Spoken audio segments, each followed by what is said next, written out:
there's just an inescapable sense of decay around this government. Am I wrong? I can understand why people say that, and obviously Greg Hunt is an absolutely massive loss for the coalition, and we no one can deny that.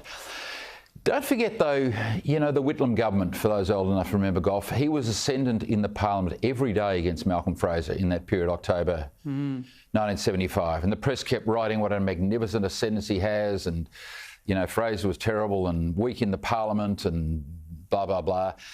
The bottom line is a lot of those issues don't resonate. It doesn't matter who's winning in the House of Representatives and the Senate, because there's only a very limited number of people that watch that. Most of those people are not swinging voters. So in the end, what's going to determine people's votes? It's their jobs, their economics of the economics of their household, and the future of the Australian economy. And that's where Morrison and Josh Frydenberg still have a significant lead. So are people going to vote against the government because of some of the things that happened? Some might, but they will be overwhelmingly outplayed by those voters who are more concerned about the future rather than the past.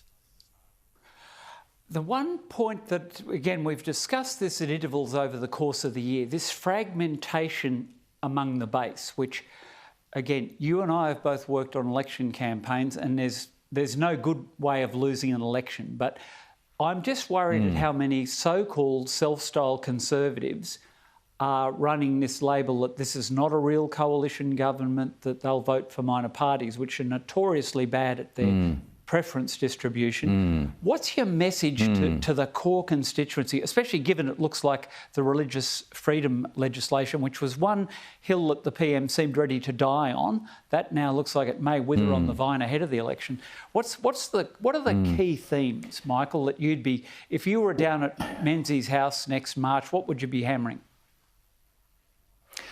Well, the message is stop being so selfish. Stop being so unrealistic. Stop expecting to be so indulgent that you think you can get everything from a government. You don't.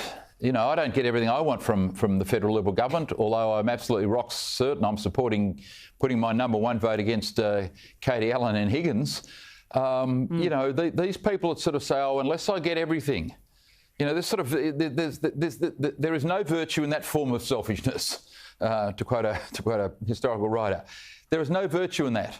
And to simply say, I'm going to take my bat and ball and go away. I mean, take Campbell Newman. Campbell Newman comes from a great Liberal family. He is everything he is because he's been a great Liberal and a great Liberal Premier. But for Campbell to leave because he's annoyed and disgusted with a few things, and he may well cause, big problems in Queensland. Campbell ought to come home. All these people that think, I'll make a martyr of myself on the right side of politics, as you say, are immensely damaging to our cause, because we get 60 to 65% of their preferences back, but Labor get 80 to 82% of the Green preferences.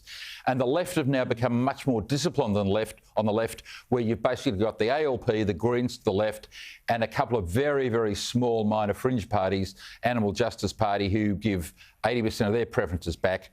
But on our side, we have now got a mountain of these disillusioned Conservatives who should basically, as I said, stop being so selfish.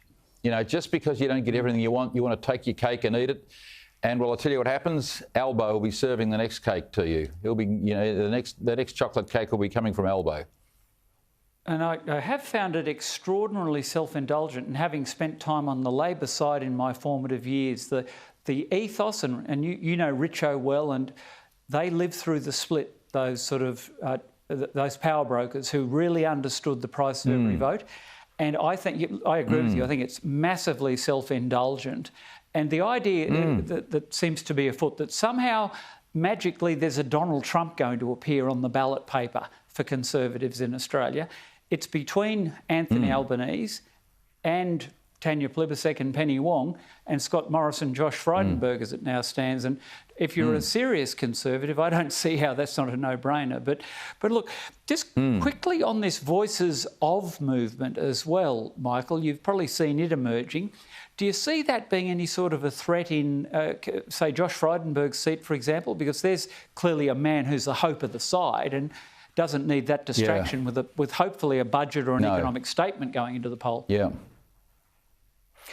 Well, I'd be very confident Josh Frydenberg will win, but does this divert resources? Of course it does. This is a phenomenon that started in 2013 in the seat of Indi when Cathy McGregor fronted up and beat Sophie Mirabella. This sort of, disease, as we call it, then spread to Warringah. Now it's spreading to other seats where they seek to prey on the idle rich, people who are very wealthy, have plenty of time on their hands, and want somehow to take revenge on the Liberal Party for whatever perceived complaints that they have. Of course, these voices movement don't run out in the blue collar working class, middle class suburbs where seats like Casey in Victoria, Michael Suka's seat, Alan Tudge's seat, Tony Smith's seat, Russell Broadbent's seat, the working middle class, they're not there. No, they're in the seats of the guilt-ridden rich voters who should know better. People that have made their wealth through Liberal governments, through lower taxes, through better stewardship of the economy, now think they can indulgently park their votes with these what are really just green so-called independents who are conning them, and they're getting elected. So again, it's this indulgence fueled by the money from billionaires. Not many working class blue collar people have got money to spend on these campaigns. Against Tim Wilson and down in Flinders and in Warringah, and against great members like Dave Sharma. This is another self-indulgence, and more for any Liberal voter in any one of those seats that votes for them, because you're basically destabilising the government with these types of independents. And I guess, look, we're running the clock down here towards stumps on 2021, Michael, so if I could confine you to probably a quick yes or no on this. Can Scott Morrison pull off a second miracle in 2022? He can, but Albo is clearly favourite at the minute, and the workers have ahead of Scott, but he can do it, and he can do it on interest rates.